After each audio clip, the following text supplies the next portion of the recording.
हाल के दिनों में जो माहौल है देश का और ख़ास करके बिहार का, वो आपको पता ही है कि यहाँ पर किस प्रकार से बेरोजगारी व्याप्त है।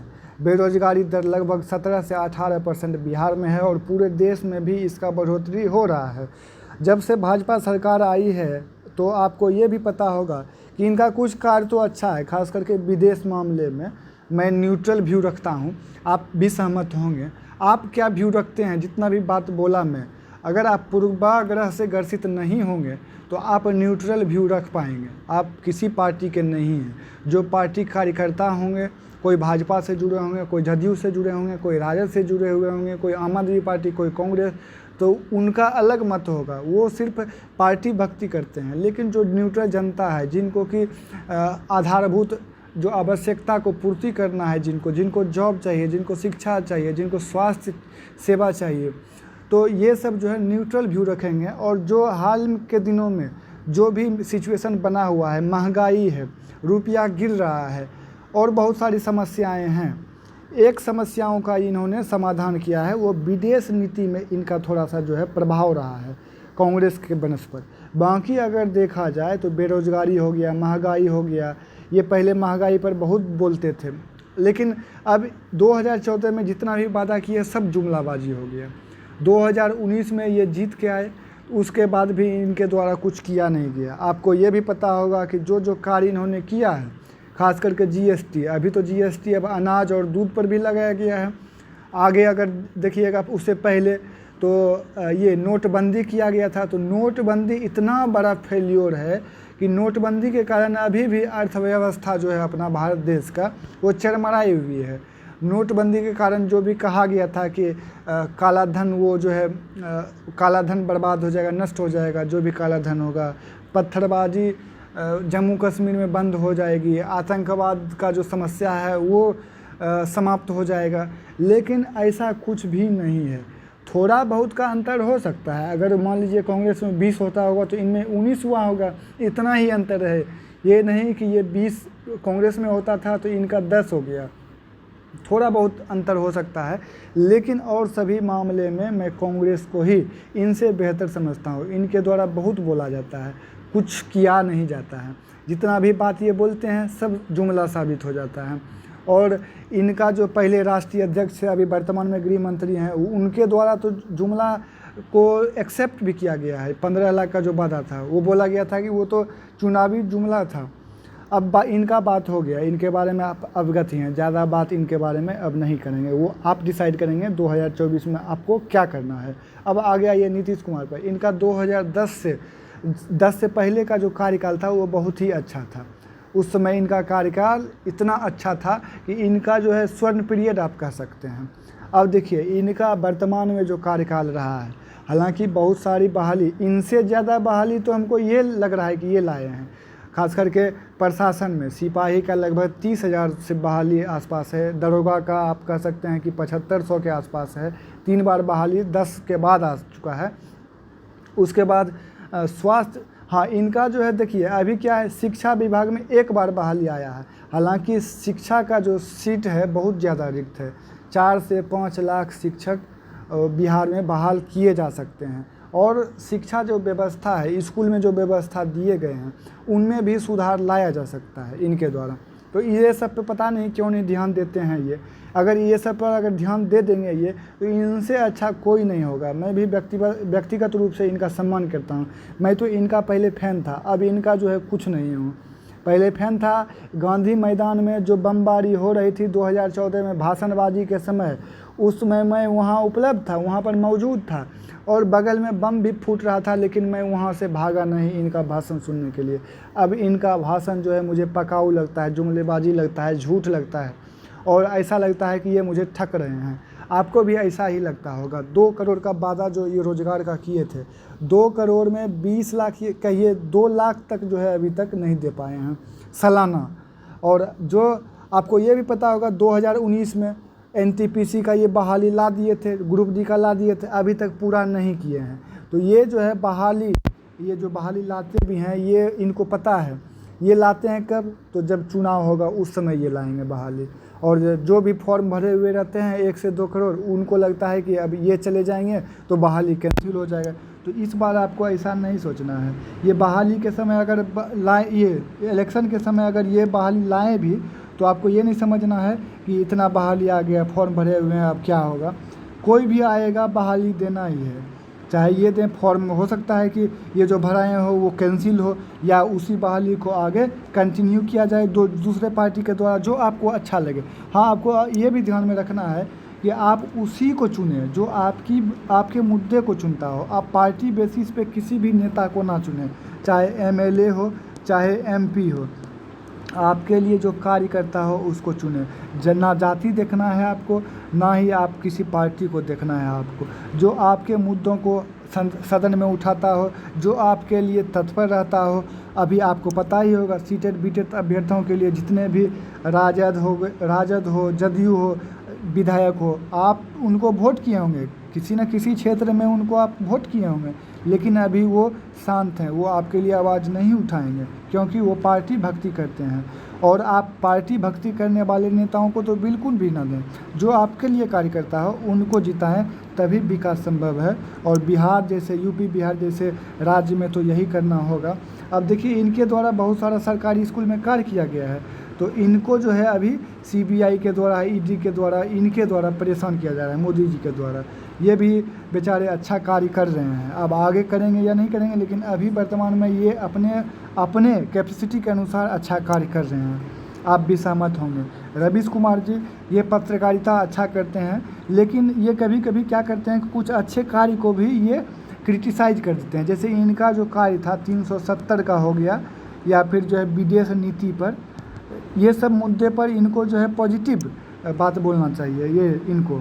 लेकिन ये जो है वो सब भी मुद्दे पे, कश्मीरी का जो पंडित है उनका हत्या हो रहा है, तो इस पर जो है ये जो है पॉजिटिव बात ना बोल के इनका जो है अपोज करने के लिए वो सब बातों को भी ये अपोज कर देते हैं। इसलिए मुझे ये थोड़ा सा मतलब न्यूट्रल नहीं लगते हैं। लेकिन और सब मीडिया को देखा जाए तो और सब मीडिया से इनका जो है अच्छा, ये सरकार से सवाल करते हैं और मीडिया का कार्य ये है ये सरकार से हमेशा सवाल करना। लेकिन ये भी जो है कि जो इनके फेवर का सरकार रहता है उनसे सवाल नहीं करते हैं।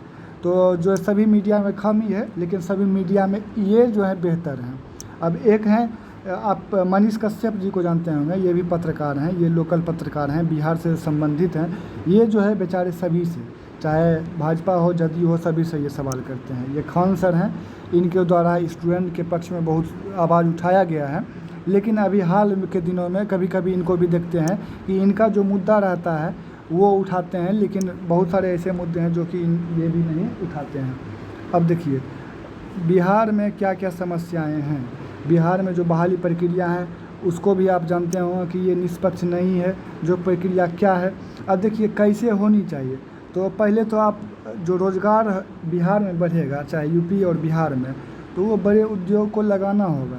आपको ये भी पता होगा कि साउथ में चाहे मुंबई हो गया, महाराष्ट्र हो गया, या फिर कर्नाटक हो गया, बेंगलुरु, इंदौर, ये सब जगह फैक्ट्री लगा हुआ है, चेन्नई, हैदराबाद। तो वहाँ पर क्या करते हैं, जो युवा हैं बहुत सारे 12th पास करने के बाद जिनको ज़रूरत होती है वो जॉब वहाँ पर 20 से 25 हज़ार का करने लगते हैं। लेकिन बिहार में ऐसा साधन है नहीं। यहाँ पर जो है वहीं पर जाना पड़ता है, महाराष्ट्र हो गया, दिल्ली हो गया, यहाँ पर इनको जाना पड़ता है। तो यहाँ पर बहुत सारे बेरोज़गार मौजूद हैं। और अब देखिए उद्योग लगाने से वो लोग ऐसे लोग जो है बिहार में ही नौकरी कर पाएंगे। अब क्या है कि सरकारी जो नौकरी होता है, जितना भी सरकारी है, असरकारी या संविदा पर बहाल किए जाए जितने भी पद हैं, उसको वार्षिक योजना के तहत भरा जाए, ना कि पंचवर्षीय। बीएसएससी के बारे में आप जानते होंगे, 8 वर्ष में ज्वाइन कराया गया है। अभी भी बहुत छात्रों को ज्वाइन नहीं कराया गया है। तो यही है बिहार में जो भी जॉब है रेगुलर नहीं है। अगर टीचर का वैकेंसी एक बार निकल गया तो 3 साल 4 साल 5 साल तक वेट करना पड़ता है। तो ये सब खामियां हैं। अगर आप 1 लाख बहाली लाते हैं 5 साल के बाद, 4 साल के बाद या 3 साल के बाद, तो उसको आप 25-25 हज़ार करके सालाना लाइए, जिससे कि बहुत सारे जो स्टूडेंट हैं जो पहले से होंगे उनको ज़्यादा इंतज़ार ना करना पड़े। और 25 हज़ार बहाली आप जब लाएंगे, अगर शिक्षक का लाए आप 25 हज़ार, अभी तो आपको जो 3 साल से वेट कर रहे हैं उनके लिए तो अभी आपको लाखों में बहाली लाना चाहिए। लेकिन एक नियम लाइए कि कम से कम सालाना, चाहे सिपाही का हो गया, आप 3 साल में अगर 10,000 बहाली लाते हैं तो आपको जो है प्रत्येक वर्ष 5 वर्ष पर 5-5 हज़ार बहाली लाना चाहिए। उसी तरह से एसआई का बहाली अगर आप 2 साल 3 साल में 2,000 का बहाली लाते हैं तो आप क्यों नहीं 1500 करके बहाली जो है प्रत्येक वर्ष लाते हैं और इसको कंप्लीट कराते हैं। इसी तरह सभी क्षेत्र में प्रत्येक वर्ष बहाली लाना चाहिए और सभी विभाग को गाइडलाइन जारी करना चाहिए कि जनवरी प्रत्येक वर्ष का पहला महीना जो जनवरी होता है उस जनवरी में वो बहाली का शेड्यूल जारी करे और कब नोटिफिकेशन जारी होगा, कब फॉर्म भराएगा, कब जो है उसका नियुक्ति होगा, कब एग्ज़ाम होगा, कब रिजल्ट निकलेगा, ये सब जो है वो कैलेंडर में वहाँ पर मौजूद हो, सब लोग इसको देख पाएँ और उसी अनुसार स्टूडेंट्स जो है तैयारी कर पाएँ। यूपीएससी में ही एक ऐसा होता है कि प्रत्येक साल बहाली करवा ली जाती है और सभी आयोग को यही सोचना भी चाहिए। यहाँ पर मैं बोला जो है ऐसा नहीं करने पर यह भी प्रावधान होना चाहिए कि उस आयोग का जो अधिकारी है उस पर दंडात्मक कार्रवाई हो, इसका भी प्रावधान करना चाहिए। आप जो है प्रत्येक वर्ष बहाली करने में सक्षम नहीं है तो उस आयोग का अध्यक्ष क्यों ना हैं आप, और उसको पारदर्शी तरीके से नहीं करा पाते हैं तो आपको जो है उसके अध्यक्ष पद पर बने नहीं रहना चाहिए और उस पर कानूनी कार्रवाई भी होना चाहिए। अब देखिए इलेक्शन के समय बहुत सारे पॉलिटिकल पार्टी लोक लुभावन बातें कर देती हैं जिससे जुमलेबाजी कर देती हैं, चाहे भाजपा हो या फिर हो जदयू हो, या जदयू का इसमें क्रेडिबिलिटी थोड़ा ज़्यादा है क्योंकि जो ये बोलते हैं उसमें मैं देखा हूँ कि 50% लेट सवेर ये करते हैं, लेकिन यह भी लेट सवेर इनको नहीं करना चाहिए।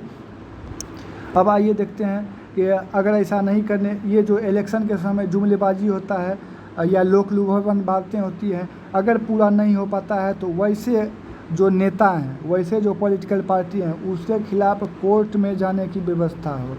वो जो नेता ऐसा बयानबाजी करता है, जुमलेबाजी करता है, उस पर कड़ी से कड़ी सज़ा का प्रावधान हो। अब देखिए पूरे भारत और बिहार में छात्र संगठन ऐसा हो जो किसी राजनीतिक पार्टी, आपको पता होगा कि सभी राजनीतिक पार्टी सब अपना अपना एक छात्र संगठन विश्वविद्यालय में बना दिए हैं। जैसे ABVP हो गया, ये भाजपा से संबंधित है, AISF है, ये भी जो है दूसरे दल से है, छात्र राजद, छात्र जदयू, ये सब क्या छात्रों की बात करेंगे, ये सब जो है पार्टी की चाटुकारिता में ही लगे रहते हैं। पार्टी जो बोलता है उसी के अनुसार वो लोग कार्य करते हैं और ये सब जो है साजिश है और बिहार की जनता के बारे में कोई आवाज़ नहीं उठाने वाला है। बिहार में जो भी वैकेंसी आती है आपको पता होगा पारदर्शिता की कमी होती है। एग्ज़ाम से पहले क्वेश्चन वायरल कर दिया जाता है, अगर क्वेश्चन वायरल होता है तो उस पर जांच भी अगर होता है तो उतना निष्पक्ष नहीं होता है। बहुत सारा आपको देखने को मिलता होगा कि सेंटर ही मैनेज कर लिया जाता है दलाल के द्वारा। सेंटर मैनेज कर लिया, अगर 50,000 लड़का बैठा, 2,000 लड़का भी अगर सेंटर मैनेज के थ्रू उसमें हो गया तो जो मेरिट वाले लड़के हैं वो पीछे रह जाते हैं। अब बिहार में जितनी बहाली आती है वह 3.5 वर्ष और 5 वर्ष तक चल जाता है, उसको पूरा बहाली प्रक्रिया होने में 3 से 5 वर्ष तक लगता है। ये बहुत सरासर गलत है। संसद और MLA, राष्ट्रपति, उपराष्ट्रपति का फिक्स है कि हाँ 5 वर्ष में होगा, तो आप ये फिक्स करें ना कि 1 वर्ष में या 1.5 वर्ष में ये स्टूडेंट्स का भी बहाली फिक्स है होकर रहेगा और एक अनुपात में बहाली होना चाहिए। अब देखिए इसका दुष्परिणाम यह होता है कि बहुत सारे स्टूडेंट्स को केवल 1 या 2 मौका ही मिल पाता है 3 वर्ष और पंचवर्षीय योजना के कारण। तो इसमें जो है कि इसमें बहुत सारा बच्चा का आयु ही समाप्त हो जाता है। तो 1-2 मौका मिलेगा, वो जो है आपको भी पता होगा कि एग्ज़ाम में कभी कभी एग्ज़ाम ख़राब चल गया तो अगर सालाना बहाली आता है कम मात्रा में ही हो तो वो प्रयास करेगा और अगले बहाली में वो जो है सफल हो जाएगा। एग्ज़ाम में पारदर्शिता, आपको भी पता होगा कि भ्रष्टाचार की बात करते हैं ये लोग, भ्रष्टाचार से कोई समझौता नहीं। अब ये जो है युवा ये पहले जब विपक्ष में तो बहुत सारा वादा किए, अब इनको देखना है कि ये क्या करते हैं, थोड़ा सा टाइम मिलना चाहिए। हालांकि बहुत सारे बिहार में जो बहाली हैं वो पहले CM यही थे, तो जो प्रक्रिया है वो पूरा हो चुका है। इनको जल्द से जल्द नोटिफिकेशन सभी विभाग में निकालना चाहिए और शिक्षक बहाली जो है, प्राइमरी शिक्षक बहाली और एस्टेट, ये सभी जो है जल्द से जल्द निकालना चाहिए। अब देखिए यहाँ पर एक बात आप ध्यान में रखिएगा, आपका मांग क्या होना चाहिए पूरे बिहार में छात्र संगठनों का। आप इसको जो है स्क्रीनशॉट ले लीजिए और इस वीडियो को पूरा फैलाइए, ताकि जो है ये सारा जो बात मैंने बोला ये सभी नेता के पास पहुँचे, सभी मीडिया के पास पहुँचे, सभी स्टूडेंट्स के पास पहुँचे, सभी गार्जियन के पास पहुँचे कि हाँ ये सब समस्याएं हैं बिहार में। बिहार में बहुत सारी समस्याएं हैं, शिक्षा, स्वास्थ्य, आधारभूत संरचनाएं, ये सब में सुधार आ जाएगा तो आपको भी पता होगा कि ज़मीनी स्तर पर कार्य होगा और लोग का जीवन स्तर में सुधार होगा। अब देखिए, और आप यहाँ पर मैं कुछ पॉइंट्स लिखा हूँ जो आपको ध्यान में रखने की ज़रूरत है। इसी को आपको हमेशा सांसद और विधायक से, जब भी आप अपने क्षेत्र के विधायक से मिलें, सांसद से मिलें और उनको ज्ञापन सौंपें, इन सब मुद्दों पर वो आवाज़ उठाएं। अपने विधायक और सांसद को आप ये सब बोलें, आप जिला परिषद को बोलें, जो भी पार्टी है उसका अध्यक्ष जो भी है, जिला अध्यक्ष, उसको भी इन सब बातों के बारे में अवगत कराएं। और जो आपके लोकल नेता हैं, गांव के हों, नगर के हों, उनको भी इन सब मांग को रखिए उनके सामने और उनको बोलिए, आगे वो बढ़ाएं। आप भी जब भी उप मुख्यमंत्री, सीएम आवास पर जाएं और जो भी मंत्री से मिले उनको जो है अपना डिमांड ये सब रखते रहें। प्रत्येक वर्ष 1 लाख से ज़्यादा बहाली आए और उसी वर्ष वह बहाली पूर्ण हो जाए। जितनी भी बहाली हो उसमें पारदर्शिता हो, स्टूडेंट को एग्ज़ाम के बाद क्वेश्चन बुकलेट दिया जाए, रिजल्ट से पहले आयोग द्वारा उसका आंसर शीट जारी किया जाए। ये सब जो है अहम मुद्दा है। क्यों नहीं दिया जाता है इतना? ये देने से क्या चीटिंग होगा? ये देने से क्या जो है चोरी होगा, सेटिंग होगा? ये सब देने से पारदर्शिता बढ़ेगी। और जो आप अक्सर देखते होंगे बिहार में जो बहाली आती है, कोर्ट में जाकर मामला फंस जाता है। यही सब कारण है, कोर्ट में फंसाने का ये सब तरीका है। पारदर्शिता नहीं रहने के कारण स्टूडेंट को लगता है कि मुझे ठगा गया है, जबकि मैं भी कि वो सही भी हो बहुत सारे मुद्दों पर, लेकिन स्टूडेंट्स को एक संतुष्टि होगी अगर पारदर्शिता होगा तो। क्वेश्चन बुकलेट दिया जाए, बीपीएससी में दिया जाता है, आंसर शीट भी जारी किया जाता है, लेकिन बाकी जितने भी बिहार के आयोग हैं नहीं दिया जाता है। रिजल्ट से पहले आयोग द्वारा उसका आंसर शीट, स्टूडेंट का OMR कार्बन कॉपी जो होता है उसमें लिखा रहता है स्टूडेंट कार्बन कॉपी, उसको स्टूडेंट को दे दिया जाना चाहिए। रिजल्ट के तुरंत बाद अगर रिजल्ट प्रकाशित होता है तो स्टूडेंट का नंबर 1 सप्ताह के अंदर दे दिया जाना चाहिए कि उनको पता हो कि वो किस कारण से फेल हुए हैं, कितना नंबर उसका आया है। प्रत्येक वर्ष केंद्र और राज्य स्तर पर सभी विभागों द्वारा कैलेंडर जारी किया जाना चाहिए, कैलेंडर, और नोटिफिकेशन से लेकर नियुक्ति तक का तारीख भी उसमें लिखा हुआ होना चाहिए। केंद्र और राज्यों को अपने वादे के अनुसार सितंबर तक शिक्षक बहाली और स्वास्थ्य विभाग में बम्पर बहाली निकाला जाए। प्रशासन के क्षेत्र में जैसे कि सिपाही में भी बिहार में बहुत सारे बहाली आने वाले हैं, तो जल्द से जल्द निकाला जाए। यानी आपको जो है सभी विश्वविद्यालय में का जो सत्र नियमित नहीं है उसके बारे में भी सोचना चाहिए। और सत्र को, क्योंकि एक सत्र अगर लेट हो जाता है तो दूसरा सत्र भी लेट होता है। अगर 3 साल का कोर्स है 5 साल में करा तो उसका जो है 1 बहाली तो जा सकता है, 2 बहाली तो जा सकता है। देखिए, कुछ लोग ऐसे भी हैं जिनका कि अभी ग्रेजुएशन नहीं हुआ है, 5 वर्ष हो गया है, वो इस उम्मीद में होंगे कि नेक्स्ट बहाली में अपीयर होंगे, लेकिन उनका ग्रेजुएशन नहीं हुआ, सत्र नहीं होने, सत्र जो है उसका सही ढंग से संचालित नहीं होने के कारण ऐसा होता है। तो ये सब मुद्दों को जो है आपके सामने आपका जो नेता होता है उसको ज़मीनी जो समस्याएं होती हैं वो नहीं जानते हैं, क्योंकि वो एसी में रहते हैं, उनको अवगत कराना होगा आपको। और वैसे नेता को चुनिए जो आपके लिए आवाज़ उठाए। और आपको भी पता होगा कि इसको जितना ज़्यादा शेयर कीजिएगा आपके लिए जो है उतना ही अच्छा रहेगा। और आपको जो भी बातें आपको बोलनी है कमेंट के माध्यम से आप लिख सकते हैं। इसमें जो है इस वीडियो को इतना शेयर कीजिए कि ये मीडिया तक पहुँचे, प्रधानमंत्री, सीएम और जितने भी राजनीतिक नेता हैं, शिक्षक हैं, सब के पास ये पहुँचे और जितना अच्छा होगा। और आपको ये भी बता दें कि अगर सही ढंग से सरकार द्वारा नहीं किया जाएगा तो एक विशाल छात्र आंदोलन होगा, महा छात्र आंदोलन, जो कि 2024 में सभी पार्टी को नुकसान होगा। एक अलग तीसरा मोर्चा का जो है निर्धारण होगा। आपको ये हमेशा ध्यान में रखना है कि जो आपके लिए कार्य करे उसी को वोट दें, चाहे उसको 5000 ही वोट क्यों ना आए, आप उसी को वोट कीजिए। बहुत बहुत धन्यवाद। और जो आपके मन में है वो कमेंट के माध्यम से भी लिखें।